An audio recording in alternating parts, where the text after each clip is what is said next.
अस्सलाम वालेकुम नाजरीन, आप देख रहे हैं प्रोग्राम फेस टू फेस और मैं हूं आपके साथ मनीज़े मोइन। पाकिस्तान और अफगानिस्तान के दरमियान कशीदगी का हल अफगानिस्तान की जानिब से टीटीपी के खिलाफ उठाए जाने वाले इकदाम और सरहद पार दहशतगर्दी को रोकने की यकीन दहानी में ही मौजूद है। आखिर क्या वजह है कि तालिबान हुकूमत दहशत गर्दों के खिलाफ कार्रवाई करने के बजाय पाकिस्तान को ही धमकियां दे रही है, जबकि दूसरी जानिब भारत मैदाने जंग में शिकस्त को भुला नहीं पा रहा और ऑपरेशन सिंदूर की नाकामी के बाद भारत ने मिस इन्फॉर्मेशन और डिस इन्फॉर्मेशन मुहिम का आगाज कर दिया हुआ है। तमाम भारतीय मीडिया झूठा बयानिया फैलाने में मसरूफ है। ना सिर्फ ये बल्कि एजाज मल्ला की जो भी होशरुबा इंकशाफात सामने आ रहे हैं वो क्या हैं, प्रोग्राम में तफसीली तौर पर उस पर बात करेंगे। प्रोग्राम का बाकायदा आगाज़ करते हैं। मेरे साथ मौजूद हैं ब्यूरो चीफ पंजाब शहजाद हुसैन भट्ट साहब और मुझे प्रोग्राम में ज्वाइन कर रहे हैं साबिक सफ़ीर जावेद हुसैन साहब, जबकि माहिर अफ़गान उमूर ताहिर खान साहब भी हमारे साथ प्रोग्राम में मौजूद होंगे। और गुफ्तगू का आगाज़ मैं जावेद हुसैन साहब आपसे करना चाहूँगी। आप मुझे बताएं आखिर क्या वजह है कि अमन पहली तरजीह नहीं है अफगान तालिबान रजीम की और वो इस बात की यकीन दहानी करवाने में नाकाम दिखाई दे रहे हैं, चाहे कितने भी सेशंस हो गए, कि हम पाकिस्तान मुखालिफ अपनी सरजमीन का इस्तेमाल नहीं होने देंगे। अभी तक जो अफगान तालिबान की कारकर्दगी है और उनकी एक्चुअल जो पॉलिसी है, पॉलिसी ऑन द ग्राउंड, वो पाकिस्तान के हक में उस तरह से नहीं रही जैसी होनी चाहिए। और उन्होंने ये वादे वही जो पहले किए हुए थे कि अपने सॉइल को किसी दूसरे मुल्क में टेररिज्म के लिए इस्तेमाल होने की इजाज़त नहीं देंगे, उसमें साफ ज़ाहिर है उसकी वायलेशंस होती रही हैं और टीटीपी ने उसका फ़ायदा उठा के पाकिस्तान में टेररिज्म के यानी ताबड़तोड़ हमले किए हैं। और यही वजह है कि फिर पाकिस्तान को मजबूर होकर जवाबी कार्रवाई करना पड़ी और फिर दोहा में एक एग्रीमेंट हुआ और उसके बाद 30 अक्टूबर को एक इंटरिम एग्रीमेंट इस्तांबुल में हुआ जिसमें जो हमारे मीडिएटर्स थे उनकी आई थिंक कोशिशों से एक ऐसा इंटरिम एग्रीमेंट हुआ जिसमें हमारी बात को काफ़ी हद तक मान लिया गया असूली तौर पर। और ये भी कहा गया कि सीज़ फायर को मेंटेन करने के लिए, पीस एंड स्टेबिलिटी को मेंटेन के लिए एक वेरिफिकेशन मैकेनिज़्म बनाया जाएगा और जो भी पार्टी उस मैकेनिज़्म में पता चलेगा कि उसने एग्रीमेंट की वायलेशंस की हैं उसके ऊपर पेनल्टीज भी लगेंगी। अब 6 नवंबर को मज़ीद एक डायलॉग का at higher level, principles level पे सेशन होना है जिसमें इस जो असूली एक मुआहदा है या एग्रीमेंट है इसको अमली जामा पहनाने की और देने की कोशिश की जाएगी। उसमें तो ऑपरेशनल डिटेल्स होनी चाहिए कि किस तरह से ये जो वेरिफिकेशन मैकेनिज्म है उसकी कंपोजिशन क्या होगी, उसकी ऑपरेशनल मोडेलिटीज़ क्या होंगी, ये सारी चीज़ें तय करनी अभी रहती हैं। और हमें कोशिश ये करनी चाहिए कि जब हम एक लिहाज से एक तरफ से तो हम अफ़गानिस्तान रजीम के ऊपर हमें एक नॉर्मल प्रेशर इस चीज़ का रखना चाहिए कि उन्हें लामहला एक हमारे साथ मिल के एक वादा करना पड़ेगा, ऐसा जिस वादा के वो अपनी सॉइल को किसी सूरत हमारे ख़िलाफ़ इस्तेमाल करने की इजाज़त नहीं देंगे फॉर टेररिस्ट एक्ट्स। और उसके लिए साथ साथ हमें उस फॉर्म जो एटीट्यूड के साथ मुज़ाकरात का दरवाज़ा खुला रखना चाहिए। और ये मेरा ख़्याल में खुशाइंद बात है कि दोनों पार्टीज़ तुर्की और कतर की कोशिशों से अगले मुज़ाकरात के लिए तैयार हो गई हैं। अभी साफ ज़ाहिर है कि कोई इसमें 100% गारंटी तो नहीं दी जा सकती कि अगला जो सेशन होगा वो कामयाब होगा, लेकिन हमें पहले से मायूस होने की भी ज़रूरत नहीं है और हमें दबाव। जावेद साहब, सेशन कामयाब होता है या नहीं इसमें तो कोई कंफ्यूजन बाकी नहीं है, लेकिन जो पाकिस्तान अगर ये कामयाब नहीं होता तो जो पाकिस्तान ऑपरेशन करेगा वो यकीनी तौर पर कामयाब होगा। जितनी पाकिस्तान कुर्बानियां दे चुका है ना, मजीद टॉलरेंस अब पाकिस्तान के अंदर मौजूद नहीं है कि वो मजीद कोई भी सैक्रिफाइस करे। लेकिन हमारे साथ अफगान उमूर के माहिर मौजूद हैं ताहिर खान। ताहिर साहब, आप मुझे ये बताएं आखिर परेशानी क्या है, आखिर कन्फ्यूजन क्या है, वो कौन सी बात है जो सर के ऊपर से गुजर रही है और कोई हल नहीं निकल रहा? बहुत शुक्रिया। मेरी नज़र में कुछ आपके सवाल के जवाब में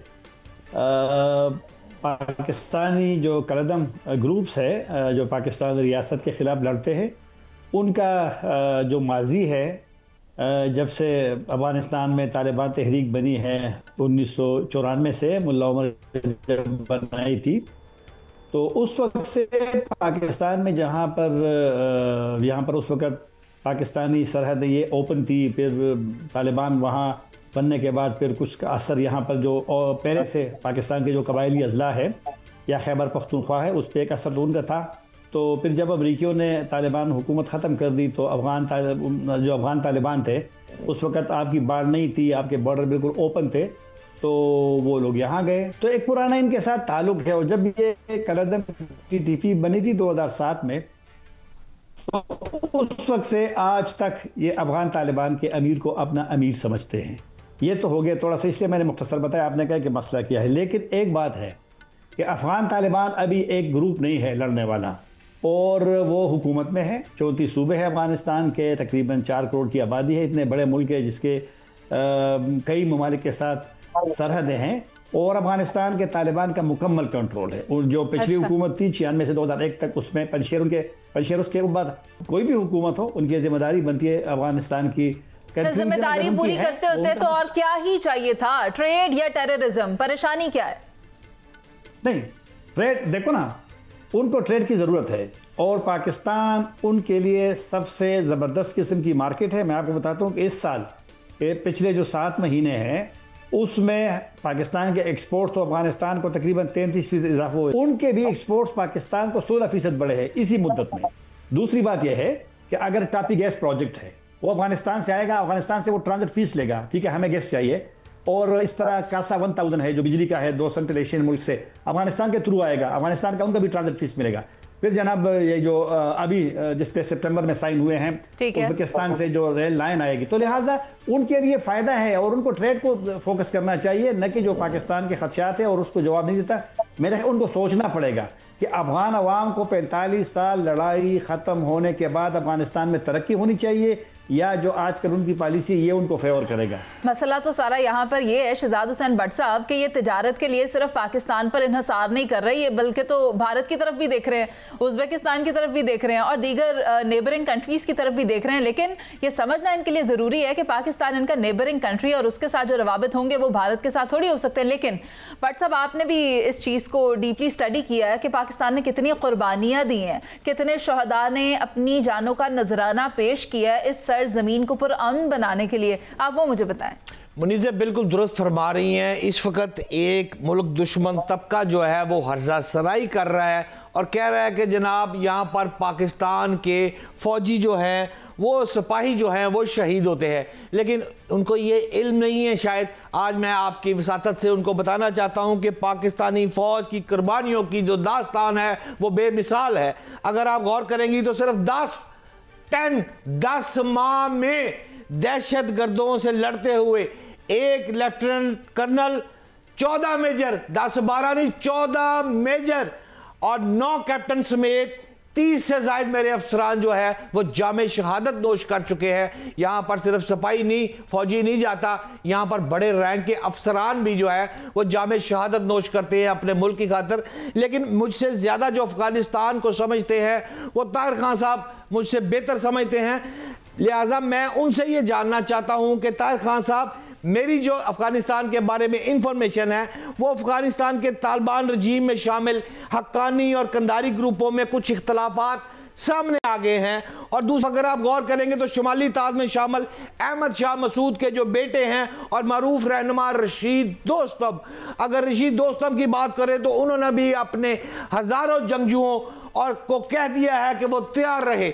अच्छा, जब ये हालात हो गए तो हम हमेशा पश्तूनों की हमायत करते रहे, लेकिन इस दफ़ा अब हमारी हिकमत अमली ज़रा डिफरेंट है। तो मैं आप मेरे नाज़रीन को ये आसान ज़बान में समझाएं कि क्या इस वक्त अफ़गानिस्तान में एक और जंगी खाना जंगी और तबाही आप अफ़गानिस्तान में देख रहे हैं?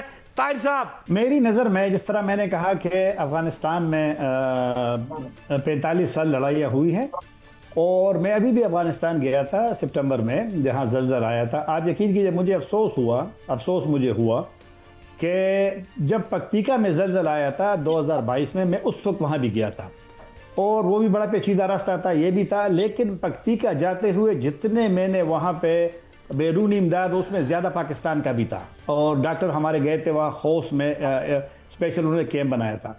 इस दफ़ा मैंने नहीं देखा ये जो कुनर में आया था कि वो थोड़ी सी दुनिया की भी कम हुई है। और वहाँ मैं जब भी जाता हूँ तो डिस्ट्रीब्यूशन सेंटर होते हैं जो यूनाइटेड नेशन के होते हैं, WFP के होते हैं, तो वहाँ पर जब भी मैं गया हूँ तो वहाँ पर लोग ज़्यादा मुझे नज़र आते हैं जो फूड यूनाइटेड नेशन वाले। तो मसला ये है कि वहाँ पे मतलब गुर्बत में इजाफा बिल्कुल हो रहा है, वहाँ पर मसाइल है। तो 45 साल लड़ाई के बाद भी अगर अफगान अवाम को वहाँ पर उनकी हालत नहीं बदलती तो अफगान अवाम तो इनसे उनके लिए तो मसाइल होंगे ना फिर हुकूमतों के लिए। तो लिहाजा वो जो बात हो रही थी बिल्कुल मैं उसके कनेक्ट करता हूँ कि हमारे जो कंसर्न है, आपने बिल्कुल दुरुस्त कहा 4000 पाकिस्तानी सिक्योरिटी फोर्सेस के लोग शहीद हुए हैं अफगान तालिबान आने के बाद। 60% जो खुदकुश हमले हैं, जो बम धमाके हैं, जो टारगेटेड अटैक्स है, उसमें इजाफा हुआ है। फिर आप मॉस्को फॉर्मेट किए वो जॉइंट स्टेटमेंट देके, फिर शंघाई ताउन कॉन्फ्रेंस के जितने भी अफगानिस्तान से मुताल्लिक़, हैबतुल्लाह को भी तो इस हवाले से रेजिस्टेंस का सामना करना पड़ रहा है ना। जहां पब्लिक को ऑप्रेस किया जाएगा तो वहां इक्तदार में कैसे बैठा जा सकता है, ये बात मुश्किल है। लेकिन सफारती सतह पर क्या करने की जरूरत है, इसके लिए मैं जाना चाहती हूँ जावेद हुसैन साहब आपकी तरफ। एक तरफ आप देखें अफगानिस्तान के साथ मामलात को मुस्तहकम करने के लिए कोशिशें की जा रही हैं, दूसरी तरफ हमारा जो ईस्टर्न बॉर्डर है भारत के साथ, अब यहाँ पर क्या डेवलपमेंट होती है कि हिरासत में लिया जाता है एजाज मल्ला को और इंकशाफात उसकी जानिब से सामने आते हैं कि भारत अपनी हजीमत उठाने के बाद आज भी पाकिस्तान मुखालिफ कार्रवाइयाँ कर रहा है, बयानात दे रहा है। वो बताता है कि जब मैं मछलियाँ पकड़ने गया तो मुझे पकड़ लिया भारतीय एजेंसियों ने, उन्होंने मुझे कहा कि पाकिस्तानी फौज की वर्दियाँ लेकर आओ, वहां से सिम कार्ड्स भी लिए और कुछ रकम भी ली। अब तो उसका एतराफ़ी बयान भी सामने आ गया।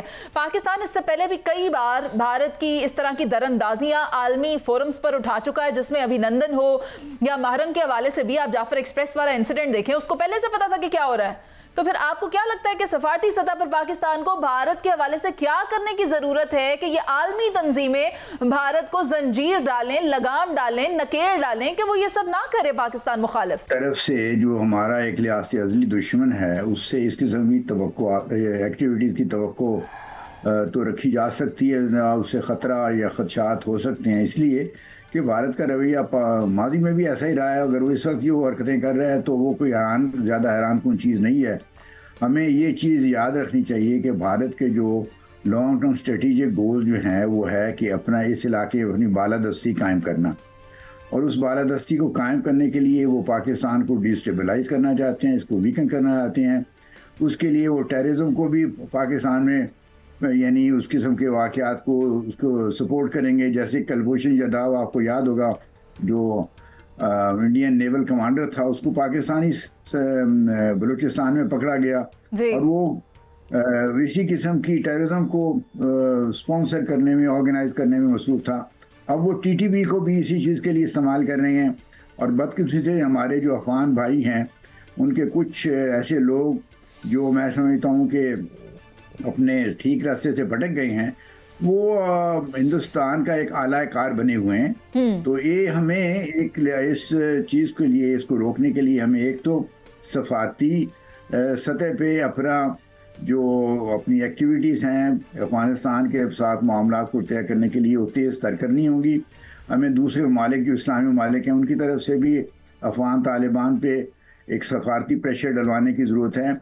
हमारे जो उलमा हैं वो भी इसमें वहाँ जाकर वहाँ के जो अफ़गान तालिबान के सरकर्दा लीडर्स हैं, जिनमें से बाज़ ने पाकिस्तान के मदरसों में तालीम हासिल की हुई है, उनको जाके समझाने की ज़रूरत है कि वो जो हरकतें कर रहे हैं वो इस्लाम दुश्मनी के ऊपर जाके मुंतज होती हैं, और इसलिए उनको इन चीज़ों से बात आना चाहिए। और मैं ताहिर साहब की बात से बिल्कुल इत्तफाक रखता हूँ कि जो TTP है ये कोई इसको अफ़गान तालिबान से बहुत ज़्यादा अलग नहीं किया जा सकता, इसलिए कि ये तो एक दरख्त की दो शाखें हैं। और आखिर में मैं समझता हूँ कि ये हरकतें जो हैं इनको TTP की, इनके पीछे ये भी एक सोच कार फरमाया है कि जिस किस्म का इस्लाम की एक ऑब्सक्योरेंटिस्ट किस्म की इंटरप्रिटेशन उन्होंने अफ़गानिस्तान में नाफिज किया है, वो हमारे ट्राइबल एरिया और पाकिस्तान में भी नाफिज होनी चाहिए। मेरा ख्याल में ये एक बहुत बड़ा फैक्टर है, और हमारे जो इस्लाम दोस्त लोग हैं उनको ये चीज़ें भी वहाँ के लीडरों को, अफगानिस्तानी लीडरों को बावर करवाना चाहिए कि वो अपनी सोच बेशक अपने मुल्क में तो उसको कायम करना चाहते हैं, एस्टैब्लिश करना चाहते हैं करें, लेकिन उसको पाकिस्तान में नाफिज करने का, उसको इम्पोज करने का उनका कोई हक नहीं बनता। बहुत शुक्रिया आपका जावेद हुसैन साहब और ताहिर खान साहब। बात वो वक्त और था कि जब ये मुजाहिद हुआ करते थे, अब अगर ये पाकिस्तान मुखालिफ कार्रवाइयाँ करेंगे तो फिर इनके साथ सलूक तो अच्छा नहीं किया जाएगा।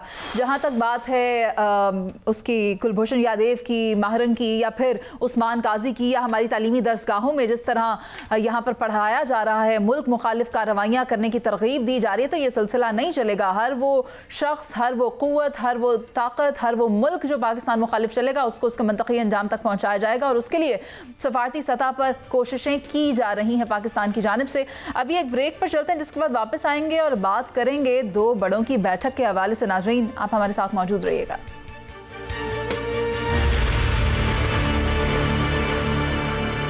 वेलकम बैक नाज़रीन। दुनिया में आज एक नई चल पड़ी है कि नई सुपर पावर कौन है। ट्रंप और शी जिनपिंग की मुलाकात के बाद दुनिया की नई उभरती हुई ताकत को लेकर कई सवालात जन्म लेने लगे हैं। वाशिंगटन के हाथ में होगी दुनिया की कमान या फिर बीजिंग जारी करेगा हर किस्म के अहकामात। ट्रंप की ओवल ऑफिस में आमद के बाद से इश्तियाल अंगेज बयानात और टैरिफ वॉर ने वर्ल्ड ऑर्डर को तब्दील तो किया, मगर दुनिया ने देखा कि आज चीन ने ट्रंप के इस तसल्लुत को रिवर्स कर दिया है और वही ट्रंप आज नॉर्थ कोरिया में टैरिफ कम और तजारती मुआहिदों की बात करते हुए दिखाई देते हैं, जबकि चीनी सदर ये कहते हैं कि walking with China means walking with opportunities. Believing in China means believing in tomorrow. And investing in China means investing in the future.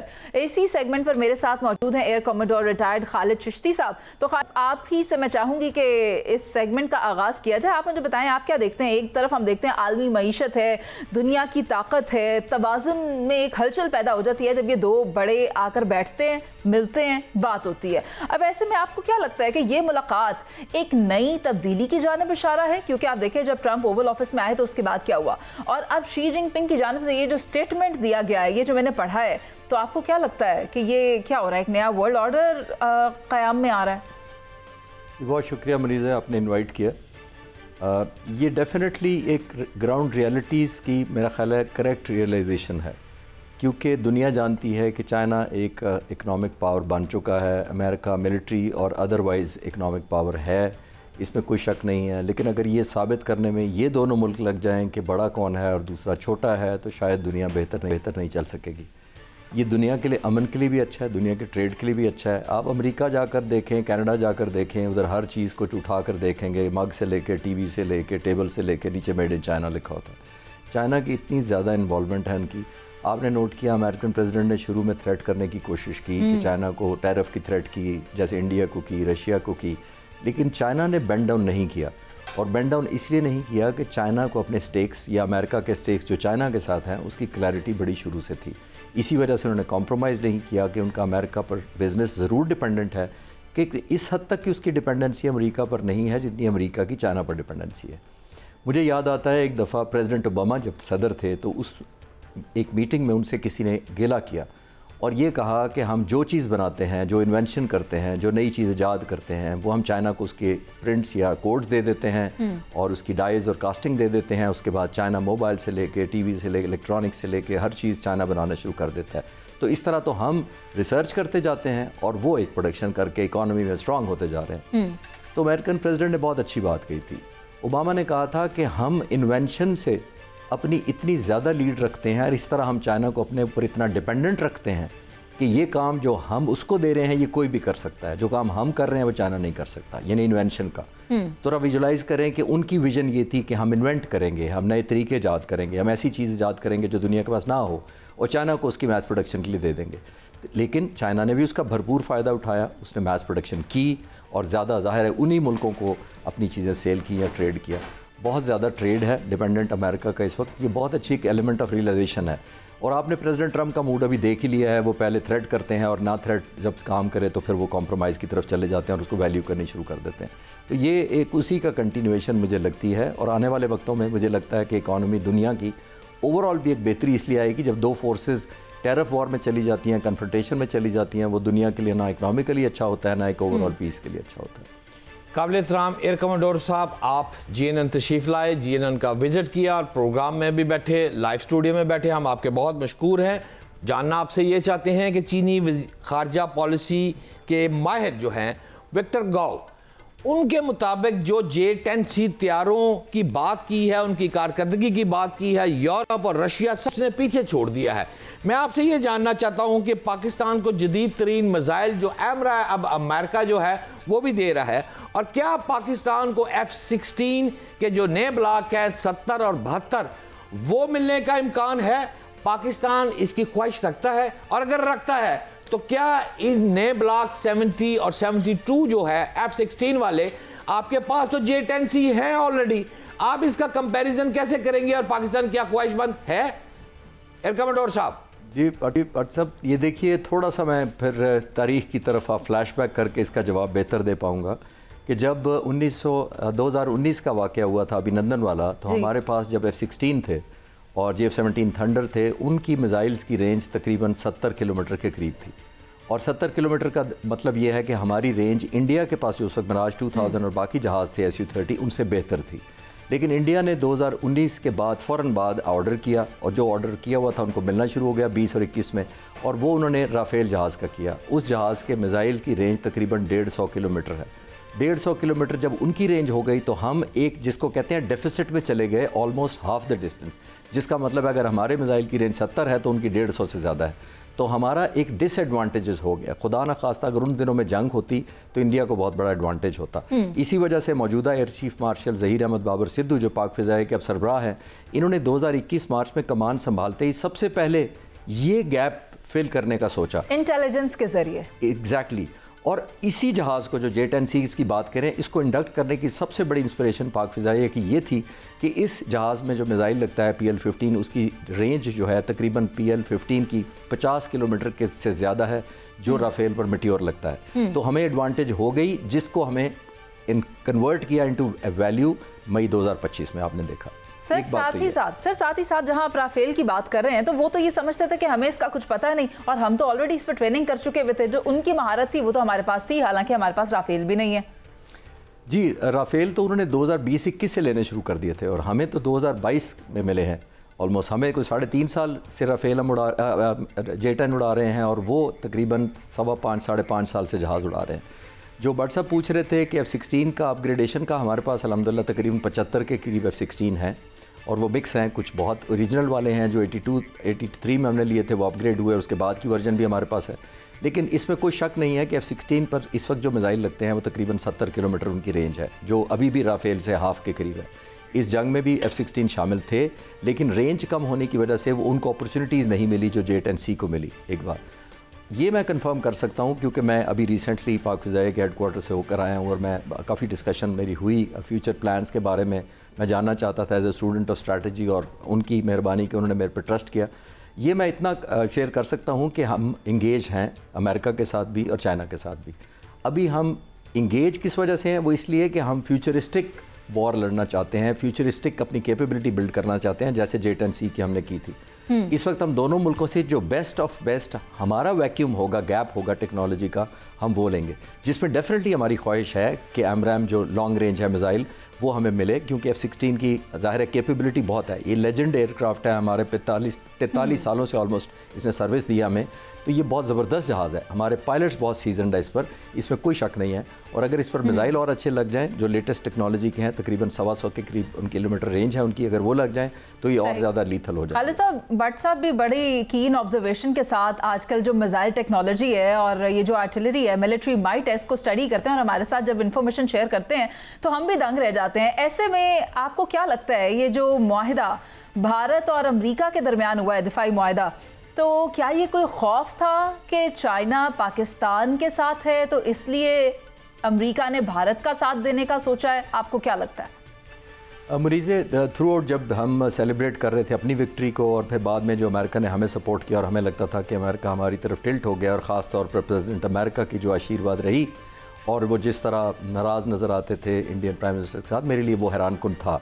मैं खुश ज़रूर था लेकिन हैरान कुन था। विद अ कॉन्शियस मूव मैं उसको देख रहा था, क्योंकि दुनिया में जो मैंने पढ़ा और पढ़ाया है, देखिए कोई भी दो मुल्क जब आपस में कन्वर्ज करते हैं तो वो अपनी नेशनल इंटरेस्ट की वजह से कन्वर्टते हैं। कोई मुल्क दो, चाहे वो ब्रादर इस्लामी मुल्क भी हों, जब तक उनके नेशनल इंटरेस्ट कन्वर्ज ना करें वो एक दूसरे की तरफ नहीं आते। अमेरिका की हमारी तरफ नेशनल इंटरेस्ट अब है, हम ज़्यादा रेलिवेंट है, उन्होंने इंगेज किया। लेकिन आपने ये नोट किया होगा कि एक चेक एंड बैलेंस उन्होंने रखना है। पाकिस्तान की जो क्लोज कोलैबोरेशन चाइना के साथ है, इंडिया को वो प्रेशराइज़ करने के लिए ज़रूर कहते रहे हैं कि 7 ब्यूटीफुल ब्रांड न्यू एयरक्राफ्ट ताकि प्रेशर बिल्ड हो, लेकिन आपने देखा उसके साथ उन्होंने डिफेंस एग्रीमेंट कर लिया। डिफेंस एग्रीमेंट का मतलब ये नहीं है कि ये हमारे खिलाफ है। ये उसी तरह है जैसे सऊदी अरब में तकरीबन 28 लाख इंडियन काम कर रहे हैं, तो जिस दिन इंडिया ने, अब कोई इंडिया के लोग निकाल तो नहीं दिए जब हमारे साथ दिफाई मुआहदा हुआ हिंदुस्तान का, तो इसका मतलब ये होता है कि आपके साथ दोस्ती किसी की नफ़रत की बेस पर नहीं है। तो हम ये समझ लेते हैं, शायद हमारी ये गलतफहमी कुछ लोगों की हो सकती है कि जब हम समझते हैं कि ट्रंप हमारे साथ बड़ी शफकत का इजहार कर रहे हैं, हमें बड़ा पसंद कर रहे हैं, तो इसका मतलब है इंडिया को ना पसंद कर रहे हैं। ये क्लैरिटी होनी चाहिए, वो इंडिया को ना पसंद नहीं कर रहे होते, वो सिर्फ हमें पसंद कर रहे होते हैं। जिस दिन उनका दिल करेगा वो इंडिया को भी पसंद करना शुरू कर देंगे, और एक ये डिफेंस एग्रीमेंट उसी की निशानी है। काबिल एहतराम आप दुरुस्त फरमा रहे हैं, लेकिन जो मुनीज़ मोइन साहबा ने अभी सवाल किया है आपसे, मेरी थोड़ी सी तिश्तगी रह गई है। तिश्तगी मेरी ये है अभी तक कि पाकिस्तान में कुछ अवामी हलके जो हैं, आम जैसे मेरे जैसे सादा से लोग हैं, वो थोड़े से परेशान हैं कि 10 साल जो दफाई फ्रेमवर्क पर दस्तखत हुए हैं अमेरिका और इंडिया के, तो वो जो असला लेटेस्ट लेगा, हम तो अपना और चाइना का ये दो इस्तेमाल करके उसको शिकस्तफाश किया था। अब लेटेस्ट किस्म का जब असला वो वहां से बाई कर रहा है, तो काइंडली जरा अब हमें आसान जबान में फिर कंपैरिजन कर दे कि हमें परेशान होने की जरूरत तो नहीं। बट साहब साथ साथ मिलिट्री माइट भी जाते जाते, क्योंकि गालिबन आखिरी सवाल होगा, तो सर मिलिट्री माइट का भी बताइएगा कि किसकी ज्यादा है, चीन या अमेरिका? पहले भट्ट साहब की बात में जवाब देता हूँ। देखिए, मनमोहन सिंह के ज़माने में 2005 में पहला एग्रीमेंट हुआ था अमेरिका का, और वो था 10 साल के लिए, वो एक्सपायर हुआ 2015 में। अब 5 और 15 और 25, ये तीसरा 25 में हुआ है, यानी इंडिया ने ये तीसरी दफ़ा एक किस्म की अपने मुआहदे को एक्सटेंशन दी है। ये बिल्कुल इसको ऐसा ना लिया जाए कि ये बिल्कुल ब्रांड न्यू मुआहदा हो गया है और सारे state of the art America के जहाज़ हैं जो इनके डोर स्टेप पर ले आएंगे, वो एक शॉपिंग लिस्ट दे देंगे इनको, ऐसा नहीं है। अमेरिका से वो पहले भी चिनूक हेलीकॉप्टर, C-130, इलेक्ट्रॉनिक्स और दूसरा वॉरफेयर का सामान अमेरिका से लेता रहा है। एक बात तो इसमें हमें फ़िक्र करने की ज़रूरत नहीं है। जो भट्ट साहब पूछ रहे थे स्पेसिफिकली कि ऐसा नहीं है कि शॉपिंग लिस्ट हो जाएगी, उनकी सिक्योरिटी क्लियरेंस होनी है, किस जहाज़ को कितनी तादाद में सूबे में इस एरिया में दिया जा सकता है कि नहीं दिया जा सकता, बड़ा इंपॉर्टेंट है। तो मेरा ख्याल है हमें फ़िक्र करने की ज़रूरत नहीं है। इंडियन एयरफोर्स जिस स्टेज पर आज है वो बहुत साल लेगी वो अपने आप को कैपेसिटी बिल्ड करने के लिए, जो हम अल्हम्दुलिल्लाह पिछले 4-5 साल में अचीव कर चुके हैं। मुनीज़ा, जो आपका सवाल है कि चाइना मिलिटरीली ज़्यादा स्ट्रॉन्ग है या अमेरिका है, देखिए चाइना मिलिटरीली स्ट्रॉन्ग तो अमेरिका ही है, इसमें कोई शक नहीं, क्योंकि उसका फुटेज है। आप हैरान होंगी कि अमेरिका के पूरी दुनिया में हैरान कुन तरीके से, शायद आप जाने इसको, कि 700 एयर बेसेस ग्लोबली हैं पूरी दुनिया में। हर मुल्क में उन्होंने अपना एयर बेस बनाया हुआ है, गुआम से लेके कहाँ तक, ऑस्ट्रेलिया की सरहदों तक, हर जगह वो पहुँचे हुए हैं। उनकी विजिबिलिटी ज़्यादा है, उनकी रीच ज़्यादा है, उनके एयरक्राफ्ट कैरियर ज़्यादा है, क्योंकि वो ग्लोबल डोमिनेंस को जहन में रखकर बनाते हैं। सही। चाइना का डिज़ाइन मैंने कभी ऐसा देखा नहीं है कि वो ग्लोबल हेजमनी या पावर, शो ऑफ पावर दिखाना चाहते हैं ग्लोबली। तो मिलिटरीली तो अमेरिका स्ट्रॉन्ग है, लेकिन जो टेक्नोलॉजी और दूसरी चीज़ें जो हार्डवेयर है वो चाइना का भी बहुत एडवांस है। ठीक है, बहुत शुक्रिया आपका खालिद चिश्ती साहब। बात है कि बात तिजारत की जाए तो बेहतर है, वरना जंग में मसाइल का हल तो नहीं है। और जहाँ तक अमेरिका और भारत के दिफाई मुआहदे की बात हो रही है, तो तमाम नाजरीन को ये भी बता दें, ये कोई नई बात नहीं है, कोई फिक्रमंदी की बात भी नहीं है, क्योंकि ये 3rd टाइम एक्सटेंशन है। और ये मुआहदा हो जाने का मतलब ये भी नहीं है कि भारत को कोई सरखाब के पर लग गए हैं या वो महफूज हो गया है। वो अभी भी अगर कोई जसारत करता है या कोई ख्वाहिश रखता है पाकिस्तान मुखालिफ चलने की, तो उसका उसी तरह से जवाब दिया जाएगा जैसे मई में दिया गया है, या फिर 2016 या 19 या उससे पहले कभी दिया गया था। अभी एक ब्रेक लेते हैं नाजरीन, आप हमारे साथ मौजूद रहिएगा।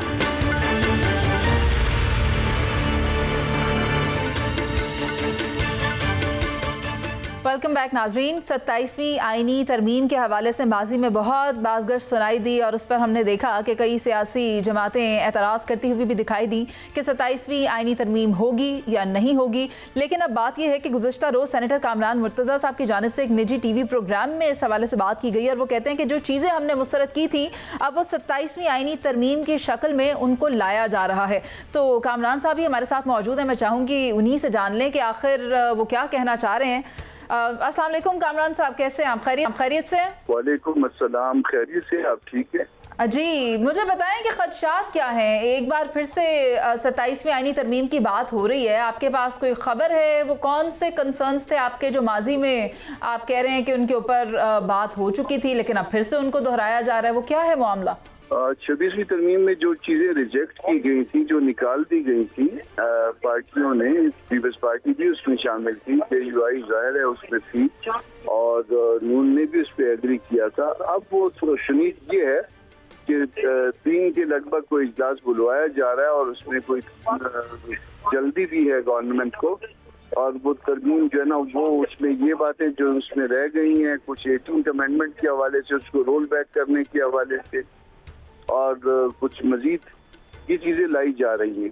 तो ये 1-2 दिन में जो है ना आज के इलेक्शन का गवर्नमेंट को मेरा ख्याल है इंतजार था, बार काउंसिलों के इलेक्शन थे पूरे पाकिस्तान में, तो इस वजह से शायद उसको डिले किया गया था। तो ये 1 आध दिन में ये सारा मामला दोबारा आएगा शायद। शहजाद हसन भट्ट साहब, आप भी देखें कि कामरान साहब फरमा रहे हैं कि अब कुछ जल्दी दिखाई दे रही है, लेकिन इससे पहले भी ये बातें तो होती रही लेकिन अमली जामा नहीं पहनाया गया था।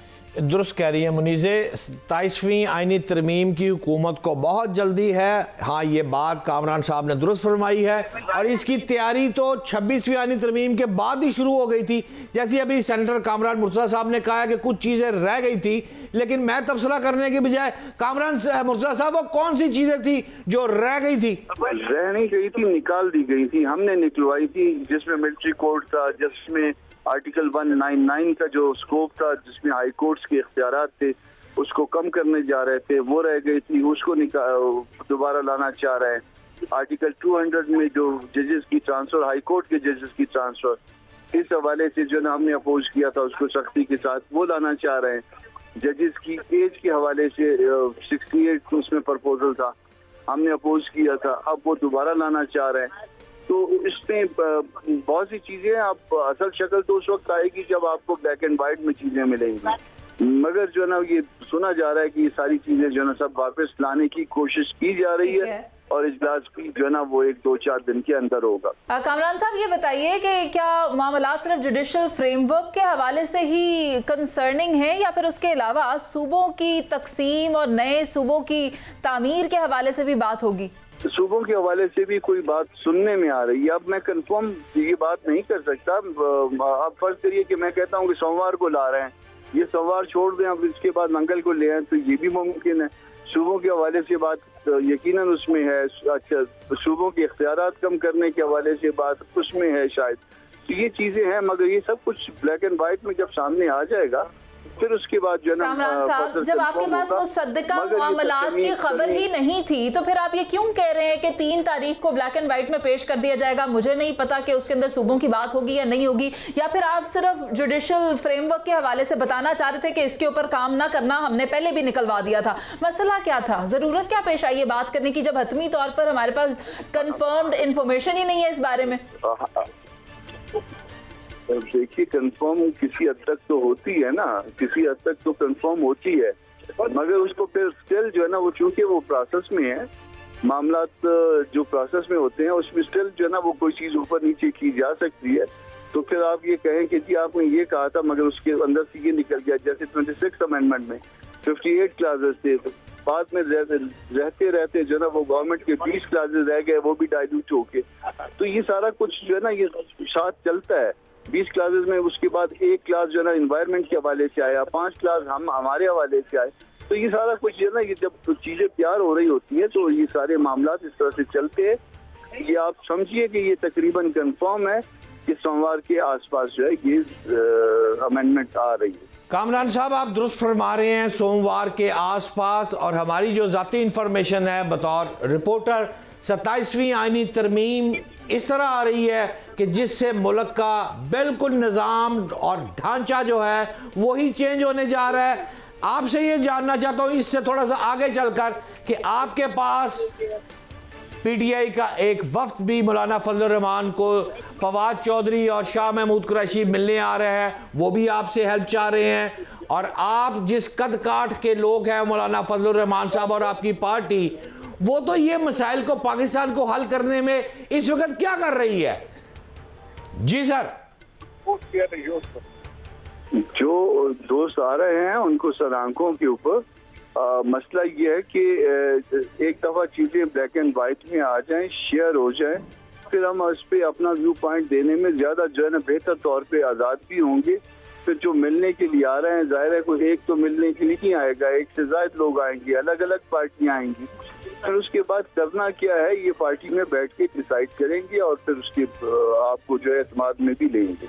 आप समझते हैं कि पीटीआई और मौलाना फजल रहमान के ना होने के बावजूद हुकूमत मुस्लिम लीग नून और पीपल्स पार्टी इस पोजीशन में आ चुकी है कि वो 27वीं अमेंडमेंट खुद ही पास कर लेगी? एम आई राइट और रॉन्ग सर? आपको याद होगा कि जब 26वीं तरमीम थी तो भी जो है ना वो उनके पास मेंबर्स पूरे हो चुके थे।